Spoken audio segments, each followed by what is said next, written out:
telah kita buat pada kelas hewan. Caranya, kita tinggal menuliskan nama objeknya, yaitu yang pertama, hewan1.panggil, kemudian yang kedua, hewan2.panggil, dan yang terakhir, hewan3.panggil. Kemudian kita run.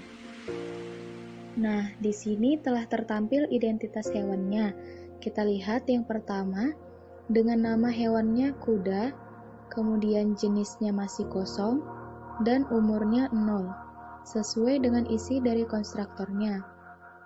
Kemudian, identitas hewan yang kedua, dengan nama hewan kucing, jenisnya Anggora, dan umurnya 0.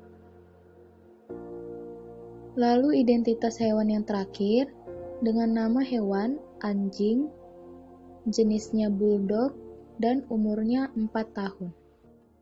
Jadi, kesimpulan dari pembahasan ini adalah overloading constructor merupakan suatu mekanisme di mana kita dapat membuat konstruktor lebih dari satu di dalam satu kelas. Tetapi dengan ketentuan, setiap konstruktor harus memiliki jumlah parameter yang berbeda ataupun berbeda tipe data parameternya.